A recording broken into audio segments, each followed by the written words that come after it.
सुप्रभात मंडळी. मी निलिमा पटवर्धन आणि आपण सध्या वाचत आहोत मीनाक्षीताई देशमुख यांनी लिहिलेली लेखमाला शहीद आझम भगतसिंग. मागच्या भागामध्ये आपण बघितलं की 8 सप्टेंबर 1927 रोजी दिल्लीला फिरोजशाह तुघलक किल्ल्यामध्ये महत्त्वाची बैठक झाली आणि त्या बैठकीचं नेतृत्व भगतसिंगांनी केलं होतं. तर पुढे बघूया काय होतं आहे. या ऐतिहासिक बैठकीचं नेतृत्व भगतसिंग यांनी केलं आणि त्यांची अशी इच्छा होती की हिंदुस्तान रिपब्लिकन असोसिएशन HRAला हिंदुस्तान सोशलिस्ट रिपब्लिक असोसिएशन म्हणजे HSRमध्ये परिवर्तित करायचं. त्यांच्या मते पक्षाची मूलभूत ओळख आणि उद्देश स्पष्ट होण्यासाठी समाजवादी शब्द जोडणं आवश्यक समजलं गेलं होतं. भगतसिंगांनी प्रस्तावनेत सांगितलं, पक्षाच्या नावात समाजवादी शब्द जोडण्याची आवश्यकता यासाठी आहे की भारत स्वतंत्र झाल्यावर शासनाचं स्वरूप काय असेल ते आपल्याला स्पष्ट व्हायला पाहिजे. आपल्याला एका प्रगतिशील पाऊल उचलायचं आहे.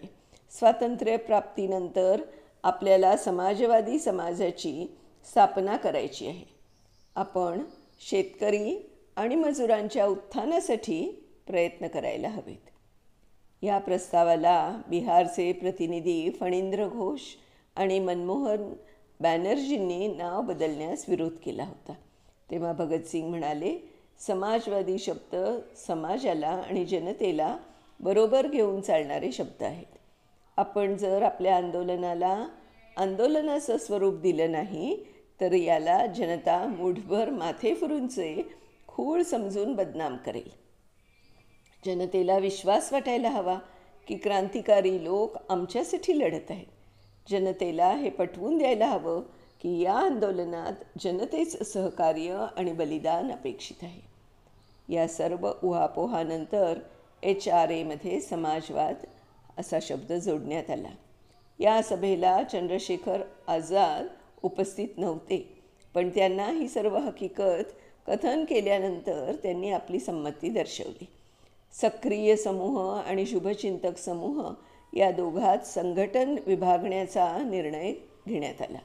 सक्रिय समूहाचं कार्य शस्त्र दारुगोळा जमा करणं तसेच समूहाच्या कार्याला सामान्य जनतेपर्यंत पोचवून त्याला आंदोलनाचे स्वरूप आणण्याचं ठरलं. या समूहाचे चंद्रशेखर आझाद यांना प्रमुख बनवण्यात आलं. त्या युगाचा आवाज होता समाजवाद. शोषणमुक्त समाजासाठी जगभरातील युवक समाजवादाचा आग्रह धरत होते. भारतीय क्रांतिकारकांमध्ये तो आवाज प्रथम भगतसिंगांनी ओळखला. भगतसिंगांच्या आधी देशव्यापी क्रांतिकारांची कोणतीही एक अशी संघटना नव्हती. त्यावेळी बंगालमध्ये अनुशीलन, युगांतर अशा संस्था होत्या. पंजाबात गदर पार्टी, उत्तर प्रदेश, बिहारमध्ये हिंदुस्तान रिपब्लिकन असोसिएशन कार्यरत होती. या सर्व संघटनांवर क्रांतिकारकांचा समान अधिकार असूनही आपापसातले सहकार्य नगण्य होते. सर्वांना एकत्रित करून एक देशव्यापी संघटना भगतसिंग बनवू इच्छित होते. त्यासाठीच भगतसिंगांनी दिल्लीत सप्टेंबर 1928मध्ये सर्व प्रांतांच्या प्रतिनिधींची बैठक आयोजित केली. त्यावेळी बंगालचे अधिकांश क्रांतिकारी जेलमध्ये होते.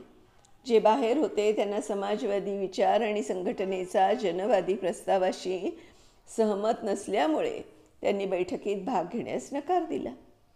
दिल्लीच्या बैठकीचे नेतृत्व भगतसिंगांनी केलं.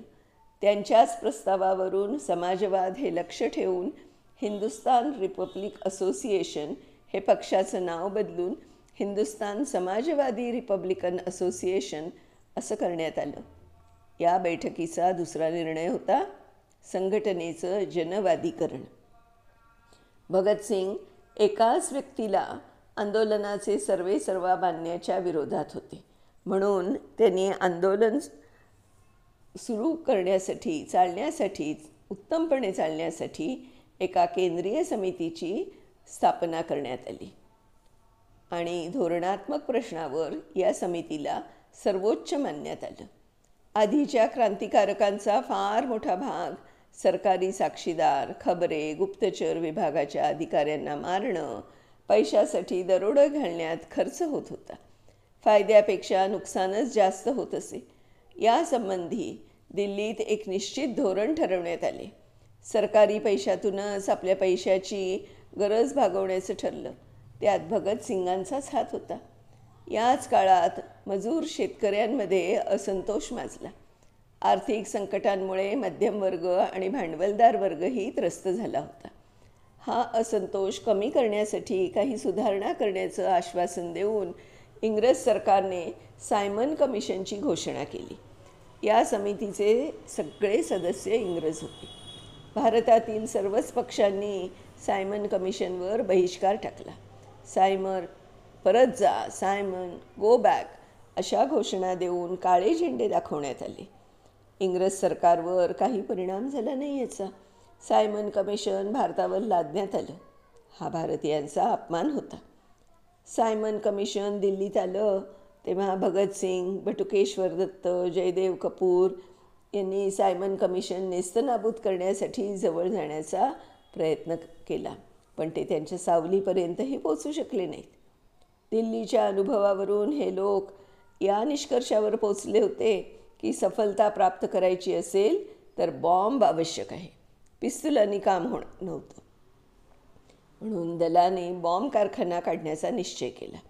भारतीय क्रांतिकारी इतिहासात सँडर्सची हत्या साहसी आणि दूरगामी प्रभाव करणारी घटना म्हणून पाहिली जाते. या हत्याकांडाची कारणं आणि भगतसिंगांच्या भूमिकेचा शोध घेणं आवश्यक आहे. सँडर्स हा एक इंग्रज सहाय्यक पोलीस अधीक्षक म्हणजे असिस्टंट पोलीस सुप्रिंटेंडंट होता. 3 फेब्रुवारी 1928 रोजी सायमन कमिशन मुंबईत आलं. साऱ्या देशानं त्याविषयी हरताळ पाळला. संपूर्ण देशात सायमन गो बॅकच्या घोषणा निनादल्या. जिथे जिथे हे कमिशन गेलं तिथे तिथे विरोध करण्यात आला. बॉम्ब टाकून कमिशन उडवण्याचा क्रांतिकारकांचा विचार होता, परंतु शक्य झालं नाही. आयोगाला कोणत्याही प्रकारे विरोध करण्याची भगतसिंगांच्या दलाची तीव्र इच्छा होती. ऑक्टोबर 1928च्या शेवटच्या आठवड्यात सायमन कमिशन लाहोरला पोचणार होतं. नवजवान भारत सभेने कमिशनला तीव्र विरोध करण्याची जबरदस्त योजना आखली. सायमन कमिशन लाहोर स्टेशनवर उतरताच लाहोर जनतेचा बहिष्कारासाठी तिरस्कार उफाळून आला. त्यांनी सायमन कमिशनला काळे झेंडे दाखवणं आणि परत जा अशा घोषणा देण्याची योजना होती. या निदर्शनात सर्व संघटना सामील होत्या. योजनेचे नेतृत्व नवजवान भारत सभेकडे होते.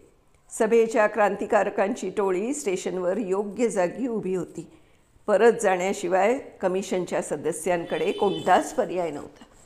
भगतसिंगांनी स्वतः जाऊन लाला लजपतरायांना गर्दीच्या अग्रभागी उभे करण्यास राजी केले. नवजवान भारत सभेच्या टोळीनं लालाजींना आपल्या घेरात घेतलं. एका युवकानं त्यांच्यावर छत्रीही धरली. या तीव्र विरोधाला पोलीस अधीक्षक स्कॉटने लाठीमार करण्याचा आदेश दिला. लाठीमार करूनही जनतेचा मोर्चा तोडण्यास पोलिसांना यश आलं नाही. भगतसिंगांच्या साथीदारांबरोबर लाला लजपतराय तिथेच दटून राहिले. मोर्चा तुटत नाही असं पाहून पोलीस अधीक्षकांनी स्कॉटच्या आदेशाने पोलिसांनी लाला लजपतराय आणि कार्यकर्त्यांवर लाठीमार केला. लालाजी जखमी झाल्यानं निदर्शन स्थगित करावं लागलं. सायंकाळी झालेल्या सभेला मोठी गर्दी झाली होती. आश्चर्याची गोष्ट म्हणजे सकाळी ज्या आंदोलकांवर भयंकर लाठीमार झाला त्याच आंदोलकांनी संध्याकाळी सभा भरवली. लाला लजपतराय फार मोठे उत्तम वक्ते होते. त्यांच्याबद्दल देशातल्या सर्वांनाच खूप आदर होता. त्यांना पंजाबचा सिंह म्हणत. त्याच पंजाब सिंहाच्या अंगावर परकीयांच्या लाठ्या पडल्या होत्या. त्यामुळे केवळ पंजाबच नव्हे तर सारा देशच भडकून उठला होता. सभेला खूप मोठी गर्दी झाली होती. काही ब्रिटिश अधिकारी मुद्दाम सभेला आले होते. लालाजींनी ओजस्वी भाषण केलं.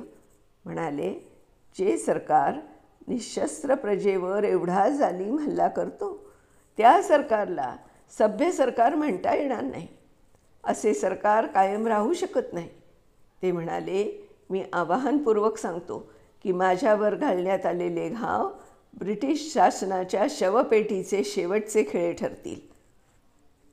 कदाचित ब्रिटिश अधिकारी उपस्थित असलेले पाहून लालाजींनी हे शब्द इंग्रजीत म्हटले होते. I declare that the blows struck at me will be the last nails in the coffin of the British rule in India. लालाजींवर झालेले घाव गंभीर तर होतेच, पण झालेला अपमान जास्त गंभीर होता. लालाजींना तो अपमान सहन होऊ शकला नाही.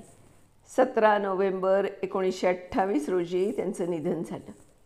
ब्रिटिश सरकारविरुद्धचा तिरस्कार आणि लालाजींच्याबद्दलच्या आदराच्या भावनांचा प्रवाह वाहू लागला. लालाजींच्या अंत्ययात्रेला 1-1.5 लाख लोक हजर होते. लोक हमसून हमसून रडत होते. लाहोरमधल्या प्रत्येक हिंदू मुसलमानाने शोक पाळला होता. पंडित नेहरूंनी लिहिलं होतं, आमचे पंजाबमधील सर्वात मोठे लोकप्रिय व्यक्तिमत्व असलेल्या नेत्याबरोबर असे गैरवर्तन अगदीच घृणास्पद आहे. आम्ही कितीही असह्य आणि घृणा करण्याजोगे आहोत की आमच्या नेत्याच्या सन्मानानेही आम्ही रक्षण करू शकत नाही. बंगालचे सुप्रसिद्ध नेते दासबंधू चित्तरंजन दास यांच्या पत्नी वासंती देवी म्हणाल्या होत्या की लालाजींची चिता थंड होण्यापूर्वीच देशातील कोणी युवक या अपमानाचा बदला घेतल्याशिवाय राहणार नाही. त्यांनी कलकत्त्यातील एका शोकसभेतही युवकांना आणि भारतीय जनतेला आव्हान केलं होतं. भगतसिंग आणि त्यांच्या साथीदारांनी ब्रिटिशांविरुद्धचे संपूर्ण देशातील वातावरण पाहून बॉम्ब टाकायला ही संधी आहे हे ओळखलं, परंतु आर्थिक अडचणींमुळे बॉम्ब टाकणं शक्य नव्हतं. पण क्रांतिकारकांकडे पिस्तूल होतं. भगतसिंगांनी दूरदर्शतेने परिस्थितीची अनुकूलता ओळखली. लालाजींवरील अपघाताच्या रूपाने राष्ट्राचा जो अपमान केला गेला होता त्याचा प्रतिशोध घेतलाच जावा असा प्रस्ताव सभेपुढे ठेवण्यात आला. सायमन कमिशनला नष्ट करणे, उडवणे साधनांच्या कमतरतेमुळे शक्य होत नसले तरी जनतेचा क्रोध शांत करून त्यांच्या मनात क्रांतिकारकांविषयी आदर निर्माण करणे ही या योजनेचा भाग होता. 9-10 डिसेंबरला लाहोर दलाची बैठक झाली आणि त्यात साधक बाधक विचारविनिमय करून प्रस्ताव स्वीकारण्यात आला. आता ह्याच्यापुढे काय होतं आहे मंडळी हे आपण पुढच्या भागात बघणार आहोत.